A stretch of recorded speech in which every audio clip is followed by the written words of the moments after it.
I've ever witnessed in promoting boxing, full stop. And it's kind of come from nowhere really, but I'm glad we're here. I'm glad we found each other, and I'm very excited about the future. So over to you guys for questions. I thought this was supposed to be the hardest defence. Yeah, well, I think it was. I mean, the problem is once you get hit by the Geordie Golovkin, it all goes up in smoke. He got hit by the jab, and now Paul Hyland's a very tough man. I mean, he was hurt, he was trading, he was trying, but you can't trade with him at this way. And I asked him just at ringside there, I said, how tight are you at 135 pounds? He said, I'm absolutely fine. And that's scary because it's going to be very, very difficult. He's got a lot to learn. And I said, you know, and I'll be talking to Phil and Davey, I want to slow him down, but not fall off the crest of this wave, if that makes sense. So I want him to challenge for the European title, but I also would like to take him to America, almost like just not behind closed doors, but off the radar a little bit. So there's not the pressure and expectancy all the time of, oh, he's a devastating puncher. Oh, you know, that's Bob Arum. Sorry, Frank, I'm busy waiting. So, but it's like there's that expectancy now of, oh, Lewis Ritson is this just absolute machine, devastating puncher. And if he would have had those 3 defences and they would have gone 12 rounds or 10 rounds, 11 rounds, maybe it would be a little bit different. But listen, I'm led by these guys. If they want to turn around and say, no, Eddie, you don't know what you're talking about, sling him in. But for me, I don't want to waste this opportunity. I just think that we've got something very, very special here, not just in Lewis, but what we saw and heard tonight. Is America a real possibility? Definitely, yeah, not to have a major fight, but just to learn, you know, go somewhere with a different commission, travel across the time zones, you know, understand the different styles of fighting that people have, and just take a little bit of pressure off, because like social media's blown up, everyone, oh, Ritson's this, Ritson that, and sometimes that was one of my worries tonight, and he's passed that test, not just the fighting test, but the temperament test, to say I wasn't, you know, although he went a bit nutty at the end, he was calm, he was composed, and that was part of the big test tonight, to make sure that he didn't lose his rag or crumble in front of this crowd, because that's easily done. You said electric performance. How do you think the atmosphere? It was incredible. I mean, you know, he sold. I said it in the press conference.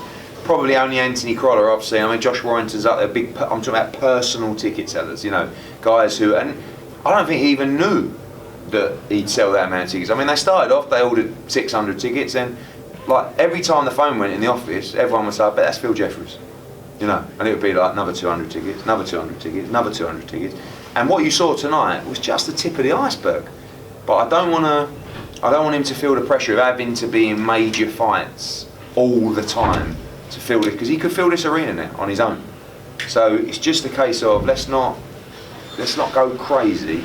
Let's progress at the right pace, learn, do some rounds, challenge for the European. The European title I don't see as a major step up. I see the guys that he's been demolishing, you know, are worthy challengers of that title. And Tatley, who's the champion, he's a step up, but I don't see that. But I just want to, you know, and again, I'll be driven by these guys, but I want to just learn, so that when he gets there and gets their European titles, world title eliminators, got to make sure now that he's in all the governing body top 15s, and just slowly build. But he's 16 fights in, but with 3 of the last 4 wins coming inside 2 rounds. And was that part of the thinking, having Lewis supporting Josh and not the real? No, I just think that Lewis is growing at a phenomenal rate. Kelly has always been the guy who is the golden boy, come out. They're very different people, very different brands, right? Lewis is Newcastle, and he's the man of the people up here. Josh Kelly's going to fight, you know, in London, and so is Lewis. But there's something different about when you live here, when you are seen on the streets here, it's a different kind of brand. It's like the Ricky Hatton brand, it's like the Josh Warrington brand. They see you, they know you, you're one of them. So it's not a case of, oh, who's headlining. I believe next time he will probably headline on his own up here.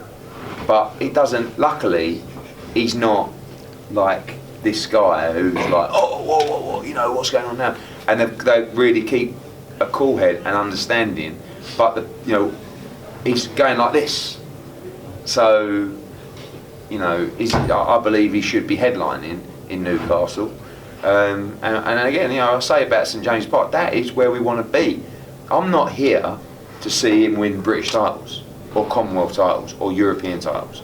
I'm not interested in that. The only thing I'm interested in is him becoming a pay-per-view fighter at St James's Park, fighting for world titles. Because that's what I want to achieve with Lewis Ritson. I want to make him a load of money. I want to make some money as well. But I want to have some, more importantly, some great nights. Because you can't buy that. Like that atmosphere there, like forgetting the money, and that is like, you don't see that very often. So that's what it's all about. So it's just a case of how far we can go. And one of the things that really turns me on about it all is that it's unexpected. It's not like he come out of the GB team, he medalled at the Olympics. Listen, he was a great amateur, but he's never been given the opportunities. So when you've got someone who's so level-headed in this position, if he would have gone at Rio, if he would have won medals, maybe he'd be an arsehole now. And he'd be sitting here now going, oh, fucking shut up, Eddie, fucking, like, I'll do what I want, I'll headline where I want. But it's not, and it's not a case of, oh yes, I'll do as I'm told. But it's just, I trust everybody. We've come from nowhere over the last 12 months. And this isn't, I'd love to take all the credit, but this credit is due to Lewis mostly, because it's always due to the fighter. But also to Davey, and also to Phil, because they were out hustling when there was no opportunities, you know, trying to get, and it's hard, getting a 6-rounder, getting an 8-rounder, try. Same thing he's got with Glenn Foote now, and Glenn Foote's going to come through now and challenge for the British title, hopefully on Lewis's bill. But it's hard, you know, and they've done it the hard way, so now they've got it, they're you know, I say appreciative, but they're just humble and hard working. You know, I think he should have a little break now. He's had 3 fights in 4 months. It's not the fights, it's the camps. But he said he just wants 2 weeks off. But again, Davey will be back in the I gym, know. Well, he's on all of them. That doesn't stop him running along the beach though. No, true. I'm sure he will. How was that for you, Lewis? The atmosphere and everything on the night? It was much more than what I expected. I didn't expect that atmosphere. I knew obviously we've had shifted a few tickets, but when you get out there you don't realise how loud it is. But I've got a good team behind us, you know, Eddie with our Fano, Phil, with all telling us to keep a calm head, and that's what I thought I'd done, and it worked out well.